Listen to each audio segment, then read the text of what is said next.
compass points you anywhere. Closer to me. Where you are, I will be. Yo, bienvenue sur Catch Attrape, la chaîne où on parle catch. Tout d'abord, je voulais m'excuser du retard que j'ai pris.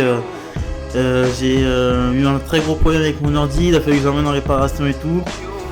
Donc j'ai pas pu couvrir ni le SmackDown, ni le Raw, ni le NXT, ni le NXT TakeOver Portland qui était très lourd. Je pense que je vais en faire une vidéo de la semaine, de cette semaine, pour essayer de me rattraper de NXT Portland, qui était un show excellent, qui était vraiment un show excellent, et qui est un show qui se termine sur une interrogation. Voilà, sur une interrogation. Donc ensuite, bon, là je vais faire une petite review de Monday Night Raw. Voilà. Je n'ai pas vu le Raw de la semaine dernière, j'ai pas vu non plus le SmackDown, mais j'ai vu celui de l'Euro de cette semaine et je vais le commenter avec vous ce soir. On commence avec Randy Orton qui monte sur le ring, qui nous fait une promo. En fait la WWE, j'ai l'impression qu'en ce moment, dès qu'ils ont un truc qui marche, ils l'exploitent jusqu'à la moelle, quoi. Ils vont te faire les mêmes segments toute la semaine, quoi. Et ça c'est vraiment très fatigant de bouffer les mêmes segments toute la semaine. Randy Orton qui dit qu'il arrive pour s'excuser. Il explique un peu son histoire avec Edge pour le titre intercontinental en 2004. Sa rivalité qu'il avait eu avec Edge pour le titre intercontinental en 2004. Et voilà, que ça fait 15 ans, ça fait 15 ans qu'ils sont pas venus à Winnipeg, dans le Manitoba, au Canada. Donc il se fait huer. Kevin Owens qui le coupe, Randy Orton. Qui dit qu'en ce moment il fait face à beaucoup de personnes dérangées, notamment la Monday Night Family, Rollins et ses copains, et il dit qu'il avait un rêve, qu'il voulait absolument affronter Edge dès son retour, mais Randy Orton lui a privé de ce rêve en blessant Edge. Et Randy Orton lui répond you fake know me, tu penses me connaître. Bien entendu, référence à la musique de Edge, référence à la musique de Edge, qui commence par If Fake Know Me. Ensuite, Kevin Owens challenge Randy Orton pour un match un peu plus tard dans la soirée, qui sera le main event de la soirée, quoi. Donc un angle, on sait pas qui mettre face à Orton. On met Kevin Owens. Présence de Beth Phoenix la semaine prochaine, sûrement pour un angle avec Randy Orton, pour essayer de remplir cette case Randy Orton. Je pense que chaque semaine il y aura quelqu'un qui va venir un peu comme ça provoquer Randy Orton. Et je pense que la semaine prochaine avec Beth Phoenix, on va atteindre un point de... Je pense que Randy Orton va vraiment pouvoir s'exprimer avec Becky Lynch, quoi. Si vous voyez ce que je veux dire. Genre lui placer un petit RKO pour se solidifier en tant que top heel de Monday Night Raw en ce moment, quoi. L'Apex Predator, quoi. Donc ensuite on enchaîne avec Angel Garza contre Humberto Carrillo. Superbe échange. Franchement, laisse tomber. C'était très rapide, mais un échange, mais laisse tomber, technique, démonstration technique. On voit que ces deux cousins, on voit qu'ils savent bosser ensemble. Victoire de Garza sur une série de roll-up.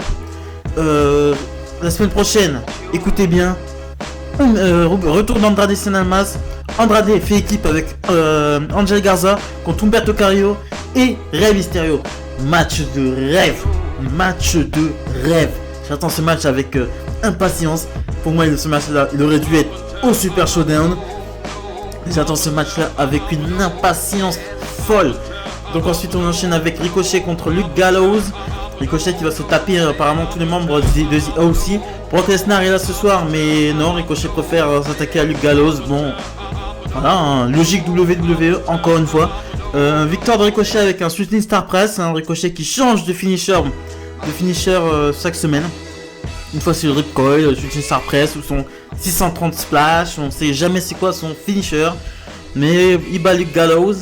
Voilà. Ensuite, Styles et le club sont après en train de discuter, et tout d'un coup ils voient Aleister Black. Styles agresse Aleister Black. Donc on verra un peu plus tard dans la soirée comment ça se finit. Lesnar fait son entrée, Brock Lesnar fait une promo. Il dit que il va battre Ricochet et ensuite Drew McIntyre avec un F5, et que ça c'est pas une annonce, c'est un spoiler. Ensuite on enchaîne avec Eric Rowan contre Aleister Black 2. Je sais pas ce qui s'est passé la semaine dernière, je me suis pas du tout renseigné, donc je sais pas, dites-moi en commentaire si c'est la partie 3, partie 2. Parce qu'il y a 2 semaines, il s'était déjà affronté, il s'était mangé un Black Mass, Eric Rowan. Cette fois-ci, Eric Rowan résiste un peu. Déjà, Aleister Black galère à venir sur le ring, il est blessé à la jambe. Donc clairement blessé. Il vend une blessure du fait de l'agression de Styles tout à l'heure. Match, bon, Aleister Black, de toute façon, ça passe avec tout le monde. Tu peux mettre un mec géant, machin, ça passe toujours. Il a un style un peu de striker qui peut rivaliser un peu avec tout le monde, quoi. Donc ensuite, je vais vous expliquer le final du match. Ils sont à l'extérieur du ring. Rowan fonce sur Aleister Black. Aleister Black esquive. Eric Rowan se mange l'escalier. Sa cage tombe. Donc du coup, il prend sa cage, il s'en excuse. Il s'excuse auprès de sa cage. Je pense que personne n'en a plus rien à foutre de ce qu'il y a dans sa cage. Je le dis honnêtement. Il monte sur le ring. Il se prend un Black Mass pour la victoire. Ensuite, petite interview d'Aleister Black sur la rampe d'entrée par Charlie Caruso, je crois. Il me semble que c'était elle. Et Aleister Black annonce qu'il va se battre avec AJ Styles la semaine prochaine. Associé à AJ Styles, Aleister Black, extrêmement intéressant. Très bonne idée. Je pense qu'ils vont nous faire des trucs vraiment super in-ring. Et en dehors, je pense que ça va pouvoir booster les deux catcheurs. Je pense que cette rivalité pourra un peu pousser les deux catcheurs qui en ont réellement besoin en ce moment. Ensuite, on enchaîne avec l'interview de Drew McIntyre qui explique qu'au début de sa carrière, en 2009, Vince McMahon avait annoncé qu'il serait champion. Une sorte de prophétie. Et ensuite, très rapidement, il est retombé dans les limbes avec le 3MB. Voilà, et qu'il regrette rien, que si ça s'est mal passé pour lui à la VE en 2009, dans la période 2009, c'est de sa faute. Il remercie Triple H de l'avoir repris à NXT et termine cette interview en disant qu'il va battre Brock Lesnar et voilà, à WrestleMania, et puis voilà.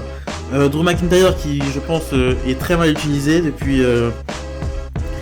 C'est pas comme ça que je book un mec qui a gagné Rumble, quoi.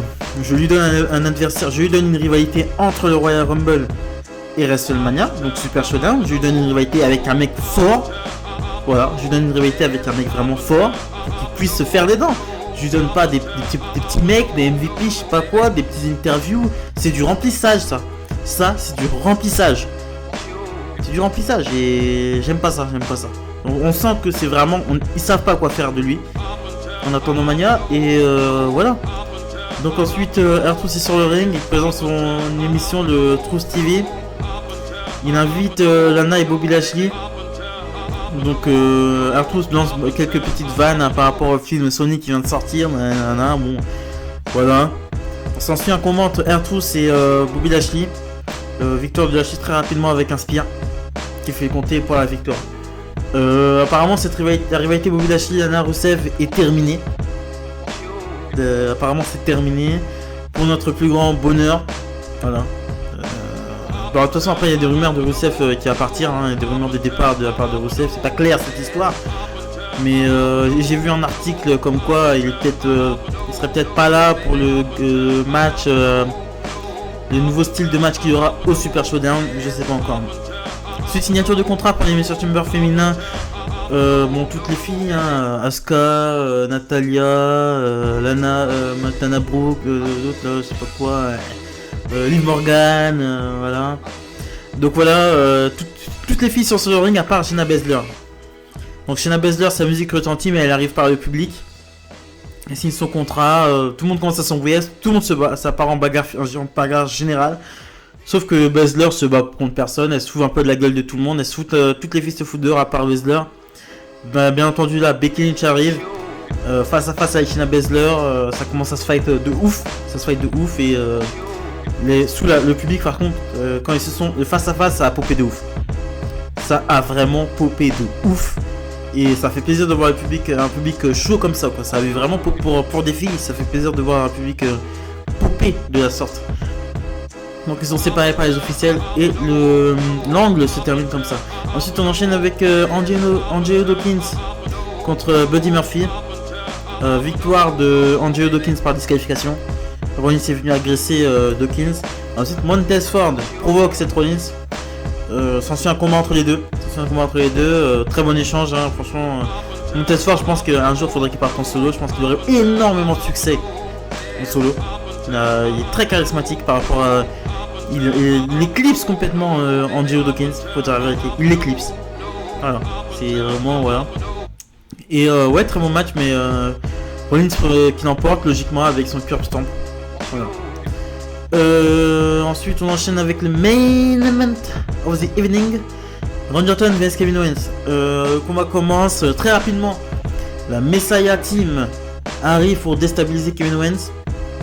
Ils sont mis en déroute ensuite les Viking Riders et les Street Profits qui viennent dégager la Messiah Team. Mais la victoire de Randy Orton. Victoire de Randy Orton par une distraction de Rollins qui tient la jambe d'Owens. Ce qui permet à Randy Orton de lui placer un DDT. Kevin Owens qui perd face à Randy Orton sur un DDT. Je trouve ça un peu bon, très farfelu. Ensuite, Rollins lui envoie une chaise à Orton. Owens aussi en a une. Et il se passe il y a un quiproquo. Kevin Owens ensuite arrache le t-shirt de l'arbitre. Et on découvre que l'arbitre fait partie de la... En fait, l'arbitre a tiré la chaise de Kevin Owens en fait. A tiré la chaise de Kevin Owens. Kevin Owens court après l'arbitre, lui tire son maillot. Il se rend compte que l'arbitre était à la botte de Seth Rollins. Qui était un de ses fidèles. Donc ni une ni deux, Kevin Owens lui met un coup de chaise et l'explose avec une powerbomb sur la table. Et l'Euro se termine ainsi. Bon, épisode bon très moyen. Hein, bon, c'est pas NXT quoi. C'est pas NXT. Voilà. Donc voilà, c'est ce que je pensais de ce Euro.